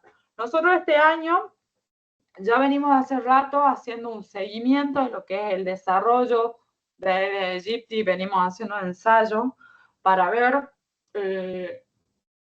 digamos, nosotros tenemos, la teoría te dice que el ciclo de vida de Aedes es entre el huevo hasta el adulto, entre 11 a 15 días recién tenés vos una corte nueva. Nosotros lo hemos visto desarrollarse entre 3 y 7 días, o sea, pasar de huevo a adulto que demore entre 3 y 7 días. O sea, se acortó muchísimo el ciclo con el tiempo, la temperatura que nosotros tenemos en el verano Y eso es un riesgo mayor. ¿Por qué? Porque nos da menos tiempo a nosotros entre una corte y otra. Eso implica mayor cantidad de mosquitos que se van a desarrollar en poco tiempo. Nosotros, es más, este año, nosotros estuvimos el año pasado en Neuquén, dando una capacitación con el ingeniero Leandro Medina, y las chicas de Neuquén, ellos hacen sensores hace muchos años, hicieron la prueba, o sea, para que ustedes vean la resistencia que tiene Aedes, el huevo y todo el desarrollo de este mosquito.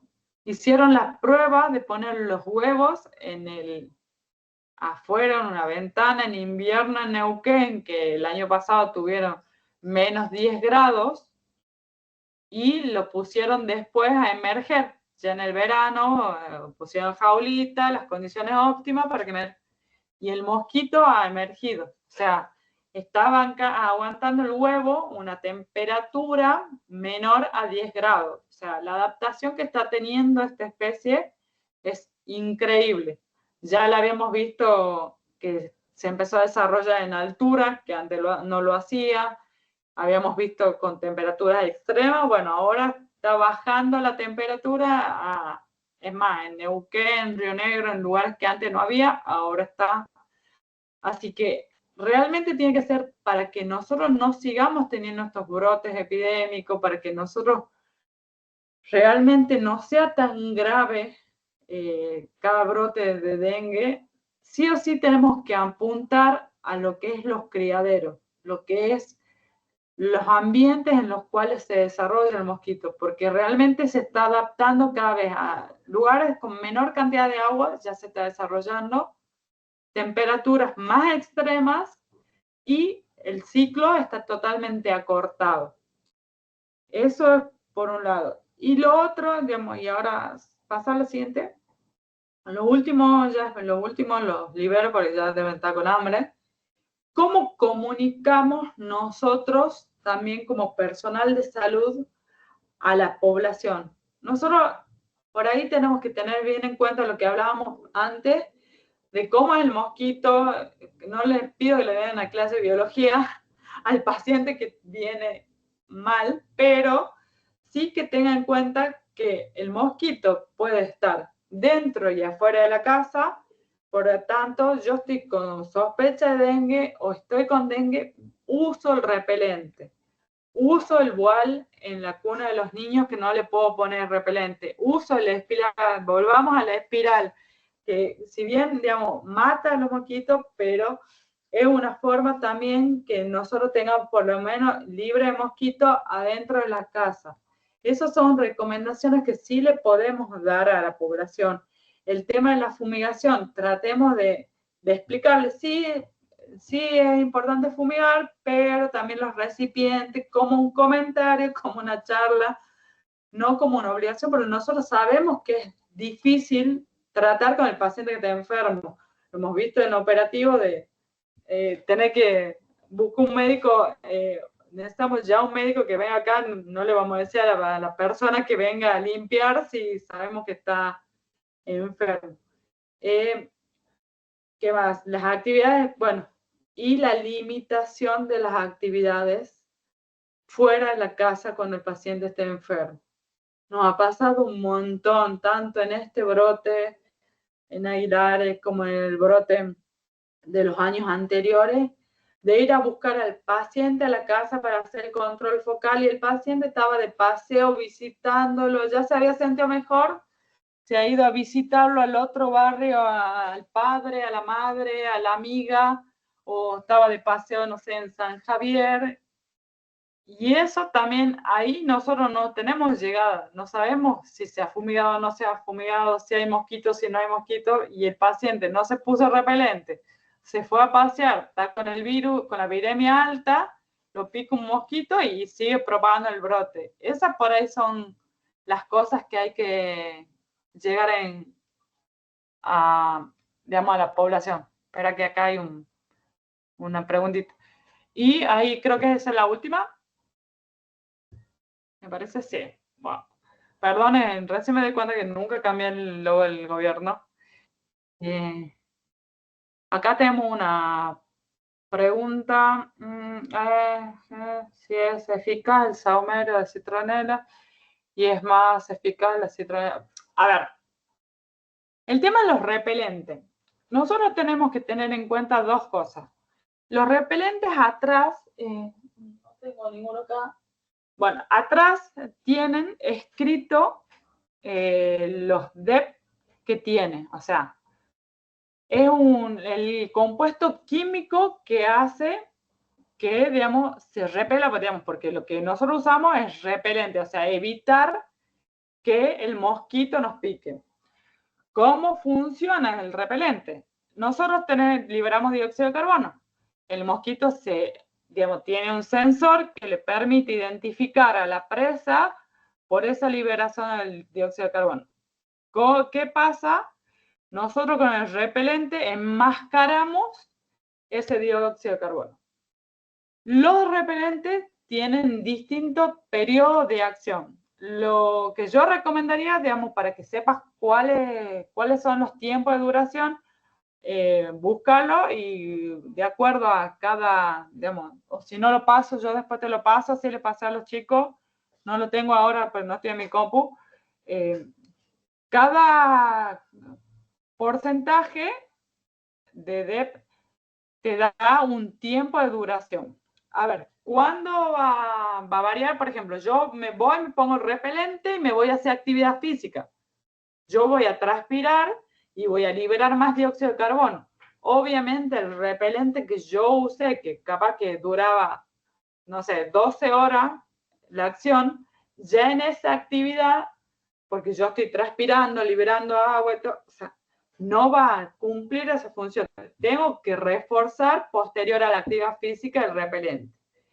El tema de la citronela y todas las acciones, por ejemplo, lo que se hace con lavanda, todos los repelentes naturales, ¿cuál es la eficacia? A ver, tienen unos terpenos que son unas celulitas que liberan y hacen esa acción de repeler, digamos, de desmascarar, pero son más volátiles, o sea, se evaporan más rápido. Y es necesario que yo lo aplique cada menor tiempo que lo que puede llegarse a un repelente, porque tiene productos que evitan, digamos, productos químicos que evitan que se evapore más rápido. Pero la eficiencia, como te digo, o sea, por ejemplo, una citronela vos la tenés que repetir cada hora, cada 2 horas, depende la concentración. Ahí ya empezamos a hablar de la concentración del producto. No sé si contesté, Cecilia, no. No, Cecilia, lo que me estabas preguntando. Sí, excelente, me quedó claro. ¿Alguna otra consultita? A ver. No. A ver, la pregunta es, acá en el chat dice, ¿la hembra de Aedes es la que pica? Sí, somos las problemáticas las mujeres. En este caso, en todas las especies, digamos, de dípteros, la hembra es la que pica. ¿Por qué? Porque la hembra no es de mala. Ahí, por lo menos, ahí la defendemos las chicas, digamos. No es de mala. Necesitan una proteína que tenemos en la sangre los mamíferos y algunas aves, necesitan de esa proteína para la maduración de los huevos. ¿Cuándo la hembra va a picar? Cuando está grávida. O sea, ¿qué quiere decir eso? Cuando está por hoy poner. No es que piquen durante toda la vida, sino cuando necesita madurar los huevos. Ahí. Y los huevos no hay, digamos, hasta hoy, cosa que puede cambiar, esperemos que no. Hasta hoy no hay evidencia que haya transmisión vertical. El mosquito nace sano. Sí o sí necesita incorporar el virus a su organismo. Hasta ahora no hay transmisión vertical. Como le digo, tiene una plasticidad importante Aedes. No sabemos si no puede cambiar eso de acá a unos años. Esperemos que no. Espero que no. ¿Alguna otra consulta, pregunta, algo que quieran saber? Acá hay una manito, pero no sé si es mío o del anterior, digamos. ¿Qué es Mariam? Sí, sí, lo paso, no hay problema.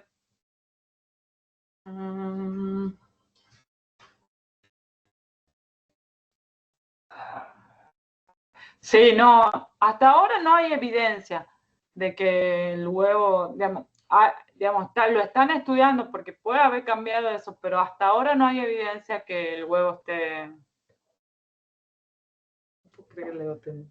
que hasta ahora esté, digamos, el virus haya mutado, digamos, de tal forma de... Sí, así es más, hay estudios, todavía hay estudios que se captura a las hembras grávidas, se lo hace un estudio para ver si tienen presencia, digamos, cuando emergen, si tiene presencia el virus, y hasta ahora los estudios han dado negativo.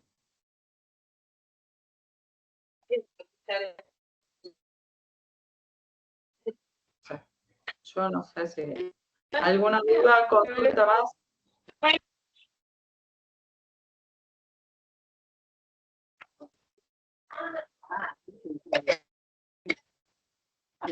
A ver, ¿alguna pregunta más?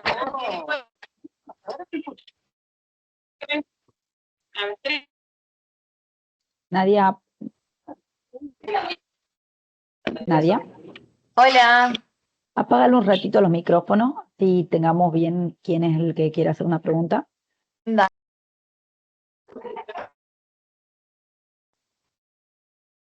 O sea, hay varias manitos levantadas, pero no sé, me parece que han quedado de la... Sí, las manitos han quedado levantadas. Sí, sí. Así Bueno, que... ¿alguien más? ¿Alguna Me otra acaban de duda? silenciar a mí también. Ahí está, ahí está.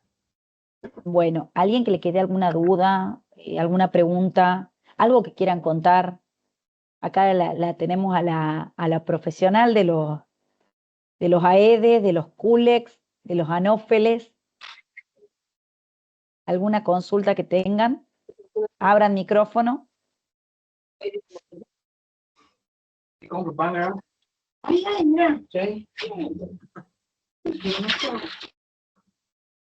Parece que ese micrófono se abre nomás. Ahora sí.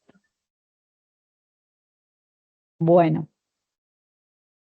si no queda ninguna duda, vamos a preguntar si está Marta en la sala, porque creo que ha tenido un problema que no se ha podido conectar. Bueno, Caro, te agradecemos un montón que nos hayas acompañado hoy. La verdad que ha sido sumamente interesante. Yo te lo digo desde el punto de vista médico. Seguramente los enfermeros, los agentes sanitarios tendrán su punto de vista. Los agentes, vos me decís que están muy presentes en esto. Pero bueno, también saber que estamos nosotros desde el punto de vista asistencial, si bien ahí estaba hablando con una de las referentes recién en los ralos y me decía estaban en operativo todos ellos, o sea, médicos, enfermeros, agentes sanitarios. Hay médicos y enfermeros que no están haciendo terreno permanentemente y está muy bueno que lo conozcamos y esto que decías vos, que por ahí viene el paciente con dengue y le indican una fumigación. La idea es, si bien nosotros hacemos abordaje clínico del dengue, es conocer todas las aristas porque si no trabajamos juntos en esta patología que tiene tantas formas de verla en prevención y en tratamiento, no vamos a poder llegar bueno, a lo que queremos, que es que disminuir la mortalidad en dengue. Ujú. Así Sí. que bueno, muchas gracias por estar presente y bueno, saber si hay alguna forma de que si quedan dudas, alguien se pueda contactar con vos. Sí, sí, no hay algún problema. Cualquier cosa que te consulten a mi teléfono a vos y no hay problema, vamos evacuando las dudas. Y yo creo Bueno, que lo que perfecto. tenemos que tener claro es que no estamos afuera del problema, porque también somos ciudadanos y nos ha pasado un montón de que a muchos de nosotros hemos estado enfermos, bueno, en el caso mío no, pero muchos del personal de salud estuvo enfermo y saben lo que es la enfermedad desde el lado del paciente. Y si nosotros no colaboramos desde la casa, digamos, y entendemos que tenemos que de cada lugar de a poquito ir educando a la población o ayudando al vecino, al papá, al que sea, digamos, tenemos que enseñarle al que tengamos cerca y tengamos la información correcta, porque muchas veces eso, que hay muchas cosas que son por ahí de generación en generación que venimos con una idea, romper con eso es muy difícil. Para todo, ¿no? Sí. Ahí hay una pregunta de Fernanda. Sí. No sé si querés, Fernanda, abrir micrófono Sí. o querés preguntar por ahí, como vos quieras. Bien.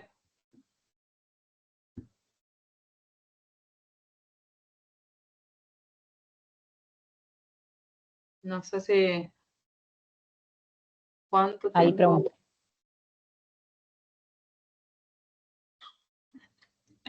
A ver, específicame más. Superficie en tierra, digamos, en la tierra, o te referís a ambiente, a qué superficie, digamos. No, ahí me has matado. Explayate. Bueno, pero contesto, digamos, lo ideal es que cuando... Y en realidad lo que pasa es que esto, digamos, tiene una evaporación rápida. Ese es el tema, digamos. O sea, te estoy hablando que si vos a la hora, 2 horas, digamos, en los alimentos, nosotros, por ejemplo, a ver, son varias cosas. Primero, alimentos no tienen que estar cerca. Peces de animales de pequeño porte, peces, aves, no tienen que estar cerca. Por ejemplo, nosotros, si hay, por ejemplo, un arroyo que nosotros vemos que hay peces, no se aplica ahí. Por ejemplo, que todo el mundo estira, no. ¿Por qué? Porque ahí hay un controlador biológico. Vos ya sabes que en ese arroyo, esa fuente de agua, si hay un pez, si hay renacuajos, por ejemplo, solamente ellos ya se están alimentando de las larvas, no necesitas eliminarlas de ahí, no necesitas usar un químico. Los alimentos, por ejemplo, si nosotros hacemos un rociado en lo que es el intradomiciliario, eso tiene que estar resguardado, no puede estar a la intemperie, porque eso no lo podés consumir después. No tiene que estar, por ejemplo, suponete, si hay un local de comida, no se hace la fumigación, por ejemplo, en ese local de comida. Porque ahí, digamos, vos no sabés, digamos, el producto, no, digamos, no tiene que estar en contacto el producto con los alimentos. En cuanto a los animales, por ejemplo, de grandes portes, si hay un perro, un gato, no los afecta. Y, como te digo, las peceras, o, por ejemplo, si hay un gallinero, si hay una jaulita, sí o sí, eso tiene que salir con la persona del domicilio. O estar bien tapada, por ejemplo, tiene que haber un buen plástico, tiene que tener, eso siempre tiene que estar resguardado, porque a eso sí, digamos, sí lo afecta. Digamos, sí lo puede matar, digamos, por decirlo de una forma. Así que siempre se tiene sumo cuidado con eso. Cada vez que nosotros entramos al domicilio, se les recomienda a la persona: usted tiene ave, tiene, no sé, tiene peces, tiene algún animal, un hámster, que son de pequeño porte, sáquelo afuera a la vereda si vamos a hacer el interior de la casa. Tiene alimentos, tiene vasos, todo lo que tiene sobre la mesada, después, antes de usarlo, limpie. O sea, esas recomendaciones sí se le da cuando se hace las fumigaciones.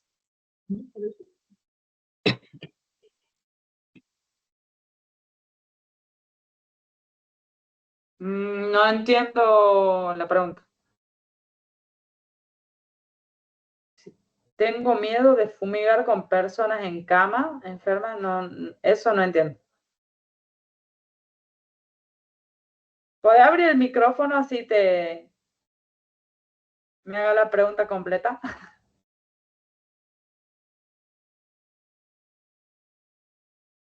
Quizás de qué es lo que haces cuando hay una persona enferma, si fumigan o no fumigan. ¿Será? Quiero Trata pensar de... que dice si hay personas inmunodeprimidas, digamos, que están haciendo quimioterapia o algo así, si las afecta más, que están, digamos, más frágiles.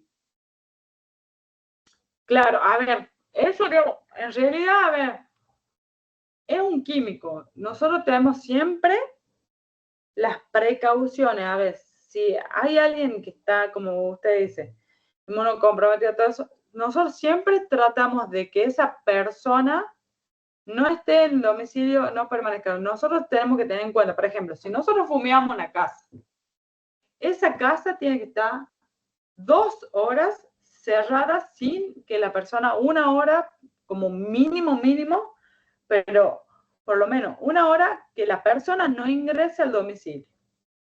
Lo óptimo son 2 horas. ¿Para qué? Para que el químico ya no esté en la superficie, digamos, no esté en el ambiente. ¿Se entiende? Porque por el mismo peso de las partículas decanta.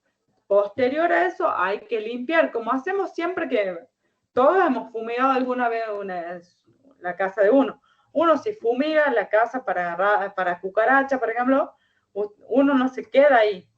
Uno agarra y se va fuera del domicilio y después entra y limpia la casa antes de empezar a usar los utensilios. Lo mismo tenemos que hacer en el caso de un rociado para dengue. ¿Cuál es? ¿Se entiende? Sí, quizá la pregunta por ahí va desde qué se hace cuando hay personas postradas o alguna persona que está enferma en ese momento. ¿Qué es lo que hacen Sí, en ustedes? realidad, digamos, a ver, ahí, digamos, lo que hacemos es el peridomicilio, no se hace, digamos, si no puede salir la persona, no se puede hacer en el interior. Eso está claro. Si hay personas, ¿cómo hacemos normalmente? Si hay alguien adentro del domicilio, se cierran todas las ventanas, se hace el peridomicilio y se evita que, digamos, se le dice, no puede salir a determinado tiempo, de 1 hora hasta que el producto se asiente. O sea, eso siempre se da las indicaciones a las personas, siempre. Bueno, perfecto. Bueno, Caro, agradecerte por habernos desburrado un poco acerca del mosquito, de los criaderos. La verdad que la información muy interesante, muy rica. Muchas gracias a todos los que se han quedado. Son 97 personas en este momento. Ha sido muy larga la clase. Pido disculpas por ahí por las interrupciones, las demoras. Y bueno, ya llegamos al final. Dejaremos para otro momento la experiencia de los agentes sanitarios. Creemos que es muy necesario que nos la transmitan y bueno, quedamos ante cualquier duda o consulta. Ahí quedó mi número de teléfono, me pueden mandar, yo se lo transmito a la licenciada Chapini o a quien ustedes necesiten, o si es por algún link o para entrar a la aplicación, estamos a su disposición y les agradezco mucho haberse quedado hasta el final. Gracias, Caro. Chao, hasta luego. Muchas gracias por Adiós. Gracias, Nadia. Gracias a todos los De presentes. nada. Chao. Dejamos la asistencia tanto para el registro de la asistencia en general como para la de los agentes sanitarios. Y bueno, nada Buenas más tardes, agradecerles. buenas Sí. tardes, mi nombre es Marta, recién me estoy pudiendo conectar. Bueno, no sé si lo dejamos para la próxima, que veo que ya cada vez ha quedado menos. Estaba escuchando atentamente a Caro que bueno, que siempre estamos trabajando juntos, y aparte somos parte del equipo de ellos ya de hace bastante y todos los días prácticamente estamos trabajando. Bueno, hoy hemos estado trabajando también haciendo operativos en los distintos barrios, así que bueno, los conozco bien, así que bueno, cuando usted desee y quiere que contemos nosotros nuestra propia experiencia, lo haremos. Sí, Marta, me parece que por el tiempo que ya nos apremia, lo dejamos para el martes que viene. Bien, si yo eso le quería decir, bueno, primero me ha costado mucho conectarme, y me conectaba y estaba escuchando atentamente a Caro, y bueno, ya veo que la gente ya no hay tantos participantes, entonces lo dejamos para cuando usted lo desee. Como te digo, me parece sumamente importante su aporte, entonces me parece que hoy se han conectado más de 150 personas y cuando el martes que viene, que la convocatoria esperamos que sea similar, para que te puedan escuchar. Bien, bien. Bien, ahí estaremos entonces. Bueno, muchas gracias Marta, muchas gracias Caro, muchas gracias Nadia y a todos los presentes. Damos por